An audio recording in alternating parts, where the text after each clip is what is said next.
नांदेडमध्ये प्रेम प्रकरणाचा झालेला भयानक शेवट सगळ्यांनाच हादरवणारा आहे. आचल मामिडवार आणि सक्षम ताटे या दोघांचं एकमेकांवर प्रेम होतं, पण तिच्या घरच्यांना हे मान्य नव्हतं.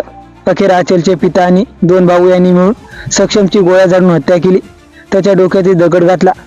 यामध्ये 19 वर्षाच्या सक्षमचा बळी गेला. सक्षमचा मृतदेह पाहून आचलने हृदय पिळवून टाकणारा अंबरडा फोडला. मात्र मृत्यूनंतर तिने त्याची साथ सोडली नाही.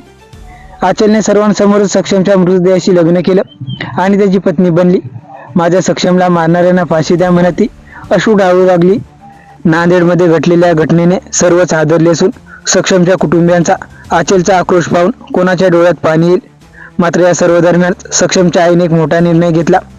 आचलने सक्षमशी लग्न केल्यावरही सक्षमच्या आईने तिला मुलगी मानण्यास नकार दिला. उलट ती मला माझ्या मुलाच्या जागी आहे, तिला मी माझा सक्षम मानेन असं म्हणत तिने शोकाकुल आचलला आपलंसं केलं.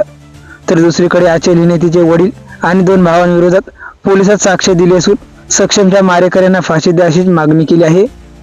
आंतरजातीय प्रेमामुळे सक्षम ताटेला आपला जीव गमवावा लागला. अवघ्या 19 वर्षाचा मुलगा गमावल्यामुळे ताटे कुटुंबावर दुःखाचा डोंगर कोसळला आहे. त्याच्या आईची रडून रडून वाईट अवस्था झाली आहे. मात्र त्यातही सक्षमच्या आईने घेतलेल्या काही निर्णयामुळे सगळेच अवाकू झाले. सक्षमच्या मृतदेहाला हळद लावून त्याच्या नावाचं कुंकू लावून आचलने त्याच्याशी लग्न केलं. त्याच्या कुटुंबियासोबत राहण्याचा निर्धार व्यक्त केला. त्यानंतर सक्षमच्या आईने तिला मायेची हाक मारली. जसं मी माझ्या मुलावर प्रेम करत होते तसंच मी तिच्यावर प्रेम करेन. आताच्या काळात मुलगा आणि मुलगी समान आहेत. मी तिला मुलगी मानणार नाही, तिला मी सक्षम मानेन, तिला मी मुलाचा अधिकार देईन अशा शब्दात मृत सक्षम ताटेच्या आईने भावना व्यक्त केल्या. मी तिच्यामध्ये सक्षमला पाहीन, असंही मला मुलगी नाही, त्यामुळे मी तिला स्वतःची मुलगी मानून तिच्यावर प्रेम करेन. जोपर्यंत माझा जीव आहे तोपर्यंत मी प्रेम करेन. मी आयुष्यभर आचलची साथ सोडणार नाही असा शब्दही सक्षमच्या आईने सर्वांसमोर दिला. माझ्या लेकाला ज्यांनी मारले त्या लोकांना फाशीची सजा मिळालीच पाहिजे अशी मागणी सक्षमच्या आईने केली. आई, ज्या दिवशी घटना घडली तेव्हा ही तुम्हाला आचल कधी भेटली, कुठे भेटली? ज्या दिवशी घटना घडली त्या दिवशी नाही भेटली ती. आम्ही दुसऱ्या दिवशी पोलीस स्टेशनला न्याय मागायला गेलो होतो, तेव्हा आचल तिथे भेटली आम्हाला.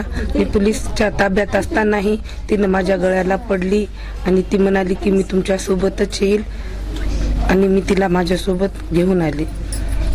ताई, आता ते म्हणजे घरदार सोडून ती तुमच्या इथं आलेली आहे, काय तुमची भावना, करण्याचा सांभाळ कसं तिच्याकडं? जसं मी माझ्या मुलावर प्रेम करत होते ना तसंच मी तिच्यावर प्रेम करल. आणि आत्ताच्या काळामध्ये मुलगा आणि मुलगी समान आहे आणि मी तिला मुलगी मानणार नाही, माझा सक्षम मानल, तिला मुलाचाच अधिकार देईल. म्हणजे तिच्यात तुम्ही सक्षमला पाहताय? सक्षमला पाहिजे मी तिच्यात. ठीक. असंही मला मुलगी नाही तर मी माझी स्वतःची मुलगी म्हणून मी तिच्यावर प्रेम करल. आयुष्यभर प्रेम करल. जोपर्यंत माझा जीव आहे तोपर्यंत मी तिच्यावर प्रेम करल. तिनं माझी साथ नाही सोडली तर मी तिची शेवटपर्यंत साथ नाही सोडणार. बरं, असा एक शेवटचा प्रश्न. गुणवंत सदावर्ते असं म्हणाले की तुम्ही जर मागणी केली तर ते स्वतः लढायला तयार, मग तुमची काय मागणी? माझी मागणी आहे माझ्या लेकाला ज्यांनी मारले त्यांना फाशीची सजा झालीच पाहिजे आणि ती त्यांनी दिलीच पाहिजे. गुणवंत सदावर्ते वकील म्हणून? हा, त्यांनीच पाहिजे वकील म्हणून. कोण पाहिजे? गुणवंत सदावर्ते.